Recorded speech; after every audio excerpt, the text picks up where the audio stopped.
최근에 있었던 EBS 유시춘 이사장실을 검찰이 압수수색한 이 사태에 대해서 저희 민주당이 입장을 밝히고자 이 자리에 섰습니다. 지금 현재 검찰권 남용이 도를 넘어서고 있는 상황입니다. 불공정한 편파 수사, 또 정치검찰의 이 편파적인 행태가 지속되고 있는 것에 대해서 더 이상은 참을 수가 없는 상황입니다. 특히나 대통령에 대한 강남 한식당에서의 그 비용에 대한 내용들, 그리고 영화 관람비, 해운대 횟집 회식비, 이미 기사에서 숱하게 거론이 되기도 했지만 이런 것들은 전혀 공개되지도 않고 있고 압수수색도 이루어지지 않고 있습니다. 그러나 EBS 유시춘 이사장과 관련해서는 너무나 터무니없는 근거를 대면서 압수수색까지 단행하고 있는 지금의 행태를 보면서 검찰 독재 정권에 대한 국민의 심판이 이미 내려졌음에도 불구하고 하나도 달라진 것이 없는 것 같습니다. 대통령실부터 압수수색할 것을 다시 한번 요구드립니다.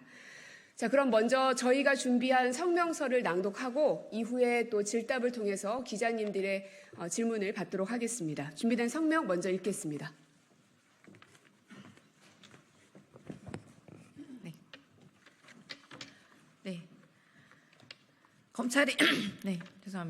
검찰이 지난달 30일 유시춘 EBS 이사장실을 압수수색했습니다. 국민권익위원회가 유시춘 이사장의 업무 추진비 사적 이용 혐의에 대해 수사 의뢰를 하자 공영방송 이사장실에 대한 압수수색이라는 초강수를 둔 것입니다. 앞서 방통위는 유시춘 이사장 해임 청문 절차에 착수한 바 있습니다. 권력기관을 동원한 이사장 흔들기와 궤를 같이 한 것인지 월간조선 편집장 출신 인사가 오늘 EBS 부사장으로 임명될 예정이고 EBS 사상 최초로 부사장 취임식까지 연다고 합니다. 검찰의 EBS 압수수색은 정당한 검찰권 행사가 아닌 언론 장악 들러리를 위한 검찰권 남용입니다. 출범 후 줄곧 비판 언론 탄압을 일삼은 윤석열 정권은 공영방송 장악을 위해 국민권익위원회, 감사원, 검찰 등 권력기관까지 동원해 공영방송 장악에 걸림돌이 되는 이사들을 압박해 왔습니다.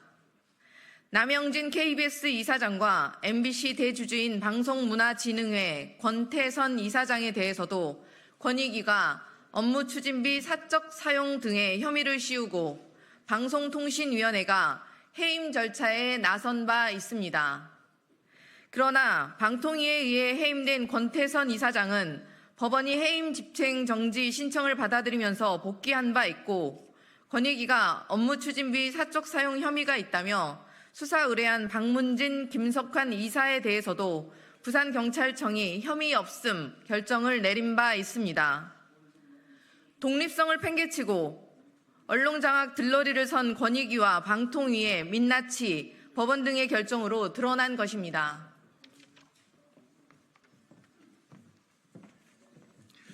지난 총선에서 국민들께서는 윤석열 정부를 심판하며 국정기조의 전면 전환을 명령했습니다. 민생경제 분야와 함께 윤석열 정부가 가장 반성하고 쇄신해야 할 분야가 언론 분야입니다. 윤석열 정부가 지난 2년 동안 비판 언론을 옥죄어 땡윤 방송을 만들기 위해 언론의 독립성과 공정성을 무참히 허물어 왔기 때문입니다. 윤석열 대통령은 지난 29일 영수회담에서 언론을 쥘 방법을 잘 알지만 언론을 장악할 생각이 없다고 말했습니다. 그러나 대통령의 말과 달리 지난 2년 동안 윤석열 정부는 잘 아는 방법으로 아무런 눈치도 보지 않고 언론 장악 시도를 자행했습니다. 그리고 총선이 끝나자마자 또다시 검찰을 동원해 공영방송 EBS 흔들기에 나서고 있습니다. 검경의 강제 수사를 받아야 할 대상은 공영방송 EBS가 아니라 류일임 방심위원장입니다.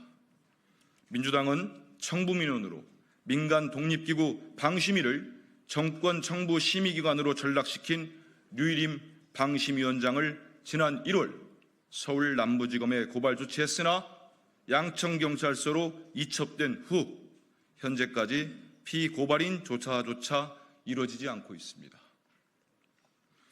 검찰권 남용으로 언론장악 들러리를 설 것이 아니라 해야 할 수사를 신속하게 하기 바랍니다. 윤석열 정부는 총선에서 드러난 민의를 겸허히 수용하고 무도하고 부당한 언론장악 시도를 당장 멈춰야 합니다. 민주주의 근간을 훼손하는 언론 탄압을 계속한다면 국민들께서 용납하지 않으실 것입니다.